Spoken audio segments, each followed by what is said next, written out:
उद्देश्य था जो कि भरत जी अपनी माँ कैकेयी के कक्ष में गए थे? क्या कारण था, क्या उद्देश्य था भरत जी का? पता है, भरत जी जब ननिहाल से आए थे तो भरत जी ने विचार किया कि जब जब मैं ननिहाल से आता था तो सभी अयोध्यावासी आरती का थाल लेकर के और सम्मान के साथ, सेनानियों के साथ, बाजे गाजे के साथ, सम्मान के साथ मुझे अंदर अयोध्या में ले जाते थे। लेकिन अब की बार क्या हुआ कि अब की बार अयोध्या का एक भी स्त्री पुरुष मेरे स्वागत के लिए नहीं। अब की बार एक भी स्त्री पुरुष मेरे स्वागत के लिए नहीं आया। और भरत जी जा रहे थे अयोध्या की गलियों में। भरत जी को मार्ग में जो भी स्त्री पुरुष नजर आते हैं तो भरत जी उन पर दृष्टि डालते हैं, आंखों से आंखें मिलाकर के जी भर के देखना चाहते हैं। लेकिन जैसे ही भरत जी नजर डालते हैं तो अयोध्यावासी तुरंत अपना सिर नीचे झुका लेते। कोई भरत को देखना भी पसंद नहीं कर रहा। तो उसी समय भरत ने विचार किया कि जो अयोध्यावासी मेरे सम्मान के लिए दौड़ पड़ते थे, आज वही अयोध्यावासी कोई मुझसे नजर से नजर मिला करके देखना भी नहीं चाहता। आखिर आज बात क्या है? आखिर आज बात क्या है? क्या हुआ है इस अयोध्या नगरी में? कोई मुझे देखना भी पसंद नहीं कर रहा। तब भरत जी ने विचार किया कि सबसे पहले मैं राम का दर्शन करूंगा। ध्यान देना मेरे शब्दों पर। भरत जी ने विचार किया कि सबसे पहले मैं राम का दर्शन करूंगा, राम से मिलूंगा और फिर इसके बारे में राम से चर्चा करूंगा कि भाई आज अयोध्या वासी मुझे देखना तक पसंद नहीं कर रही है। आखिर क्या हुआ है अयोध्या नगरी में? सबसे पहले मैं राम से मिलूंगा, राम का दर्शन करूंगा। और पता है, भरत जी ने विचार किया कि जब जब मैं राम के कक्ष में गया हूं तो राम के कक्ष में भी मुझे राम का दर्शन सुलभ नहीं हुआ है। क्यों? क्योंकि मेरी माँ कैकेयी प्राणों से भी अधिक प्यार राम को करती है और राम कैकेयी माँ से करते हैं। इसलिए राम अधिकतर समय माँ कैकेयी के कक्ष में ही व्यतीत करते हैं। मैं जब जब माँ कैकेयी के कक्ष में जाता हूँ तो माँ कैकेयी पता है मुझे राम की चर्चा सुनाती है, राम की कथा सुनाती हैं, राम की सारी बातें बताती हैं। जब जब मैं कैकेयी के कक्ष में गया हूँ, मेरी माँ कैकेयी की ये विशेषता है, जब जब मैं कैकेयी की चौखट पर गया हूँ तब तब कैकेयी के कक्ष में मुझे राम का दर्शन सुलभ हुआ है और माँ कैकेयी के मुख से राम चर्चा सुनने को मिली है। तो मैं आज भी कैकेयी के कक्ष में जाऊंगा, राम मुझे कैकेयी के कक्ष में ही मिलेंगे। सबसे पहले राम का दर्शन करूंगा। इस उद्देश्य से भरत जी अपनी माँ कैकेयी के कक्ष में गए थे कि राम मुझे माँ के ही कक्ष में मिलेंगे। लेकिन अयोध्या वासियों ने तो कुछ गलत ही सोचा कि माँ बेटा दोनों की मिली भगत है, दोनों का रचा हुआ षड्यंत्र है, दोनों ने मिलकर के राम को वनवास दिया है। इसलिए भरत जी अपनी माँ कैकेयी के कक्ष में गए। लेकिन अब की बार क्या हुआ भैया? जिस कैकेयी की चौखट पर भरत को सदैव राम का दर्शन होता आया था, लेकिन आज क्या हो गया? आज कैकेयी की चौखट पर भरत को न तो राम का दर्शन हुआ और न कैकेयी के मुख से राम चर्चा सुनने को मिली। अब की बार न तो राम का दर्शन हुआ न राम कथा सुनने को मिली। तब भरत जी ने कहा, माँ तेरी चौखट पर तो मुझे सदैव राम का दर्शन होता आया है, तेरे मुख से सदैव मुझे राम कथा सुनने को मिलती रही है, लेकिन आज क्या हुआ जो कि तेरी चौखट पर पहली बार न तो मुझे राम का दर्शन हुआ है और न राम चर्चा सुनने को मिली है। बोल माँ क्या बात है, इस अयोध्या को किसकी नजर लग गई है। लोग मेरे सम्मान के लिए दौड़ पड़ते थे, अपार प्रेम करते थे, और आज अयोध्या का एक भी स्त्री पुरुष मुझे देखने को भी तैयार नहीं। माँ क्या बात है, क्या हुआ है, इस अयोध्या को किसकी नजर लग गई। जब इतना भरत जी ने कहा तो माँ कैकेयी ने बड़ी सरलता से बोल दिया, बड़ी शीघ्रता से और सरलता से कह दिया कि बेटा तू तो जानता है ना, तेरे पिता के पास मेरे 2 वरदान धरोहर के रूप में रखे थे, बस अपने दोनों वरदान मांग लिए हैं। पहले वरदान में तेरे लिए राज टीका और दूसरी वरदान में तापस वेश विशेष उदासी 14 बरिस राम वन वासी। इसलिए बेटा पता है राम लक्ष्मण सीता तीनों वन को चले गए और उनके वियोग में तेरे पिताजी ने शरीर का परित्याग कर दिया। बड़ी आसानी से सरलता से कैकेयी माँ ने ये बात कह दी और भरत की तो आंखें फटी की फटी, पैरे तलो धरती के सकने लगी। आज भरत जी को माँ की बोली गोली के समान लगी और भरत जी ने रो करके कहा माँ ये बात तूने बड़ी आसानी से कह दी, इतनी सरलता से कह दी कि मानो अयोध्या में कुछ हुआ ही ना हो। तेरी मांग का सिंदूर उजड़ गया और तूने बड़ी आसानी से सरलता से ये बात कह दी कि राम लक्ष्मण सीता वन में चले गए, तेरे पिताजी संसार से चल बसे। माँ ये बात कहते समय तेरी जीभ में कीड़े क्यों नहीं पड़े। इससे तो अच्छा तू मुझे पैदा होने के बाद ही मार देती तो ठीक था। माँ तो वो होती है जो अपने बच्चों को भगवान से मिलाती है, भगवान का दर्शन कराती है। सच्ची माँ तो वो होती है। लेकिन तू कैसी माँ है कि तूने तो हमें राम से मिलाना तो दूर, हमारे आने से पहले ही हमारे राम को हमसे दूर भेज दिया, दूर कर दिया। तू कैसी माँ है। सच्ची माँ तो वो होती है जो अपनी औलाद को भगवान से मिलाती है, भगवान का दर्शन कराती है। लेकिन तू कैसी माँ है कि तूने तो हमारे आने से पहले ही हमारे राम को हमसे दूर कर दिया। माँ तू मेरी माँ नहीं हो सकती। भरत जी ने कहा दुनिया के लोग कहते हैं कि पति पत्नी में तलाक होता है, लेकिन आज एक बेटा खुलेआम कहता है कि आज एक बेटा अपनी माँ का तलाक करता है। आज तेरे मेरे बीच कोई संबंध नहीं है, आज से तेरा मेरा कोई रिश्ता नहीं है, क्योंकि मानिए सभी राम के नाते। जो राम को मानता है मैं उससे मानता हूँ, जो राम का नहीं वो मेरे भी किसी काम का नहीं। आज भरत जी ने इस तरह से माँ से कहा। और पता है जो हमारी भक्ति में बाधा डाले, हमें भगवान से जुदा करे, धर्म से पतित करे, वो चाहे भाई हो, चाहे बहन हो, चाहे पिता हो, चाहे पति हो, चाहे माँ हो, चाहे बेटा हो, चाहे कोई भी हो, जो हमारी भक्ति में बाधा डालता है वो हमारा कभी सगा संबंधी हो नहीं सकता। पता है भरत जी ने भगवान राम के लिए अपनी माँ कैकेयी का त्याग कर दिया। और त्याग क्यों किया?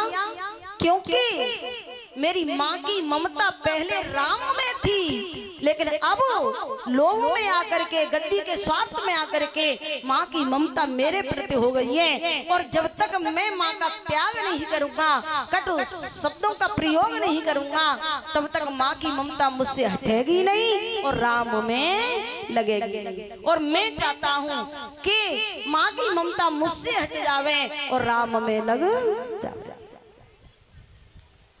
तो भैया भरत जी ने भगवान राम के लिए माँ का त्याग कर दिया था और प्रहलाद जी ने भगवान के लिए पिता का त्याग कर दिया था। और पता है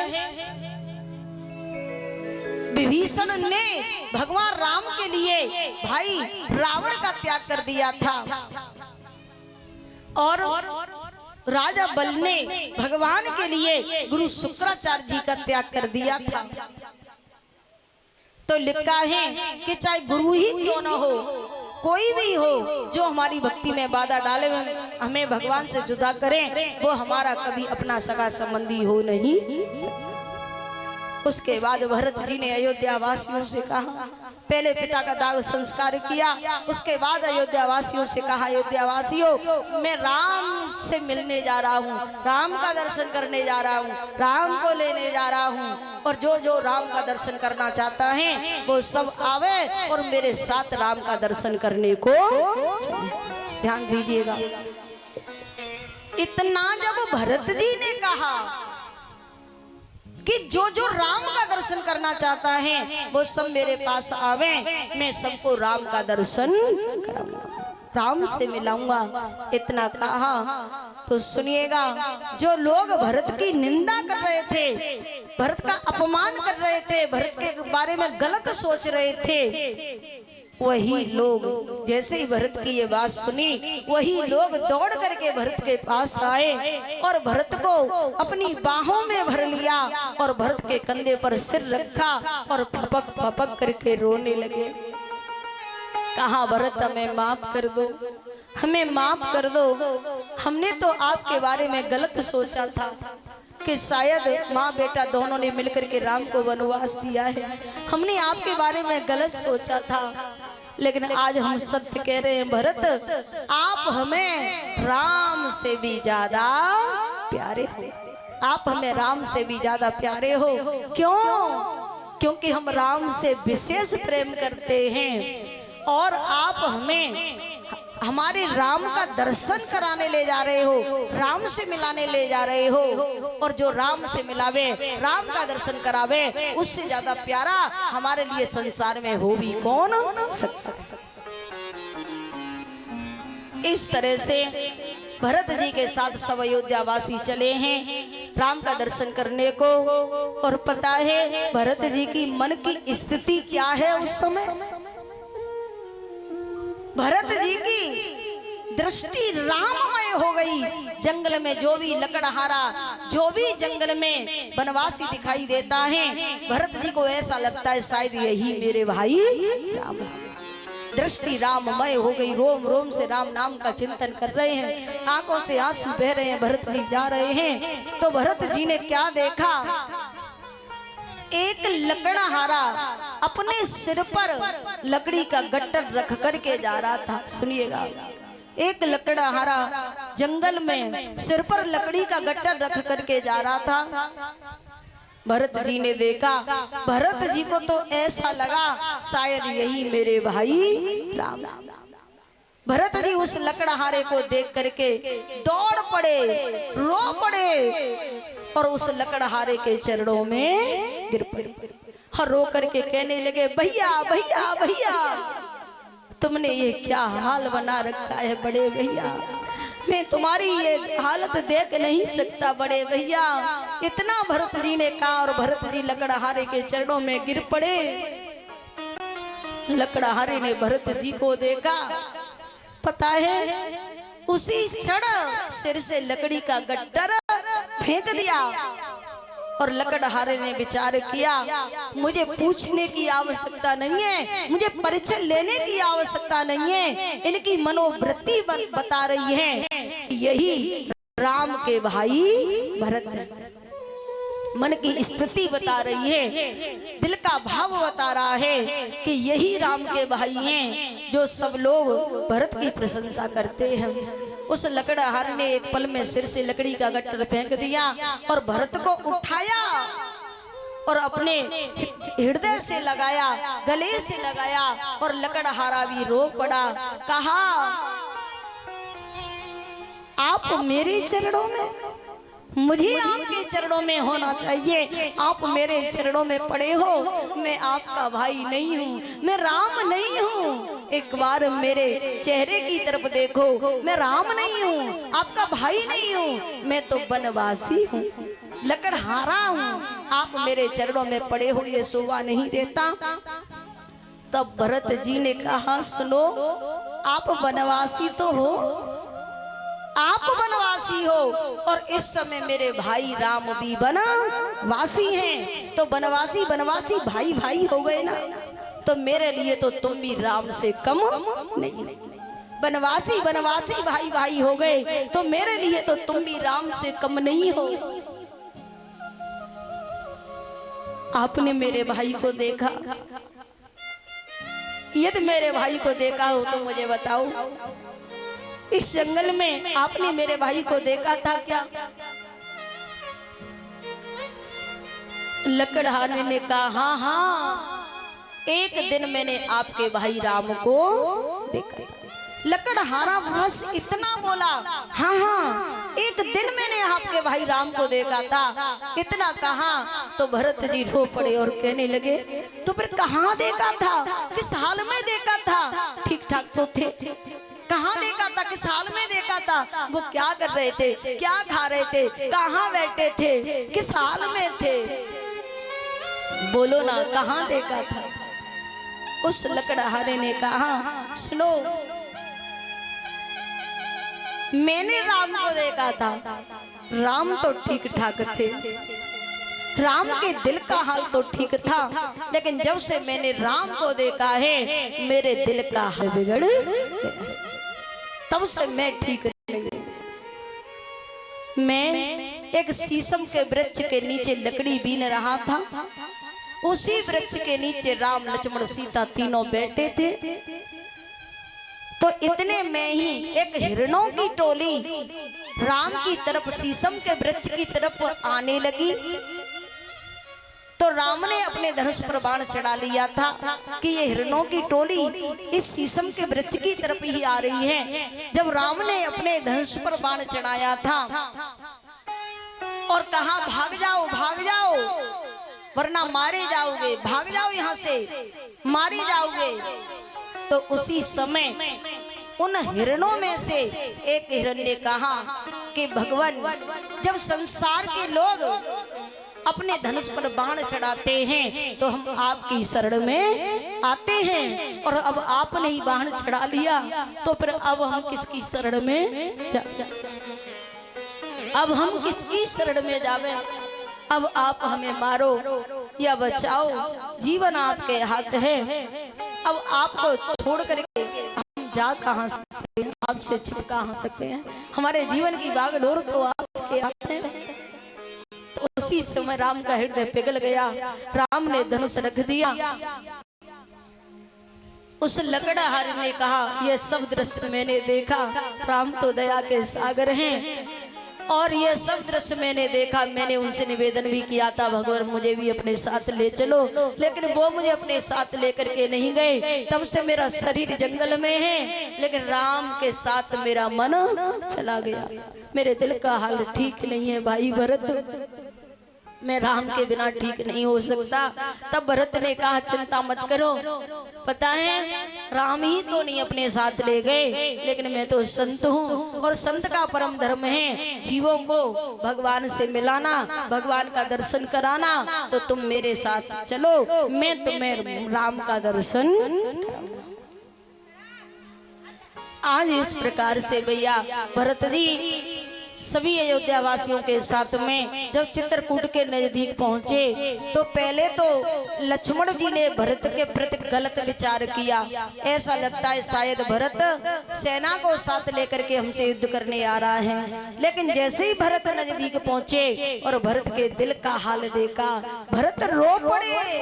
राम को देखते ही तो राम भी रो पड़े, राम का भी हृदय शिथिल हो गया, द्रवित हो गया। राम के जो कंधे पर जो दुपट्टा था, जैसे भरत के दिल का हाल देखा, भरत को तन का होश नहीं है। राम को देखते ही आगे बाजू करके राम को बाहों में भरना चाह रहे हैं, दौड़ करके आ रहे हैं, लेकिन तन का होश नहीं है, शरीर डगमगा रहा है। राम ने देखा, राम से रहा नहीं गया, राम भी दौड़ पड़े कहीं मेरा भरत गिर ना जावे। राम भी दौड़ पड़े और राम ने एकदम से भरत को बाहों में भर लिया। भरत रोए तो राम भी रो पड़े और राम रोए। ये दृश्य लक्ष्मण जी ने देखा, लक्ष्मण भी रो पड़े। और लक्ष्मण ही नहीं, जितने लोग थे इस अपार प्रेम को देख करके सब लोग रो पड़े। और लोग ही नहीं, बस पक्षी ही नहीं, वहां के पत्थर भी रो पड़े, पत्थर भी पिघल गए। इतना प्रेम उमड़ा है। पता है प्रेम हृदय की वस्तु है, प्रेम हृदय की वस्तु है, परम गूढ़ अनमोल और कथनी में आवे नहीं और सके न कोई तोल। इस प्रेम को न तो कागज के टुकड़ों पर लिखा जा सकता है, न अनन्य प्रेम को न तो कागज के टुकड़ों पर लिखा जा सकता है, न वाणी के द्वारा वर्णित किया जा सकता है।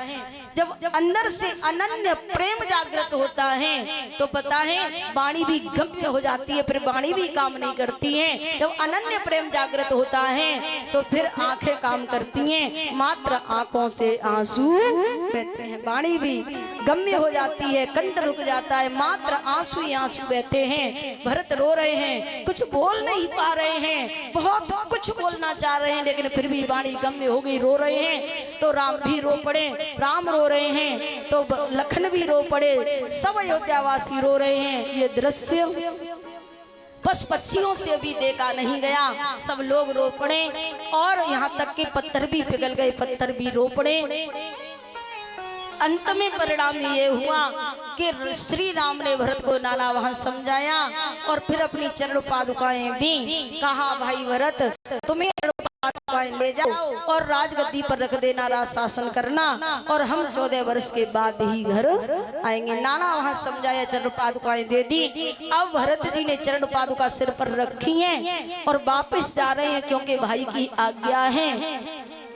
लेकिन भरत को ये नहीं लग रहा कि मैं राम की चरण पादुकाएं लेकर के जा रहा हूँ, दोनों चरण पादुकाएं सिर पर रखी हैं। भरत को ऐसा लग रहा है कि ये 2 चरण पादुकाएं नहीं है, ये दोनों चरण पादुकाएं के रूप में मेरे राम व मेरी माँ समान भाभी सीता।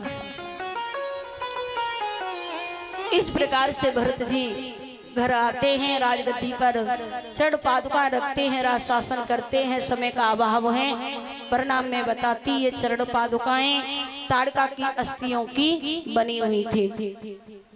उसके बाद में पता है चित्रकूट पर कुछ दिन तक राम रहे, चित्रकूट पर कुछ दिन तक राम रहे। उसके बाद में चित्रकूट से चले हैं, चित्रकूट से चले हैं और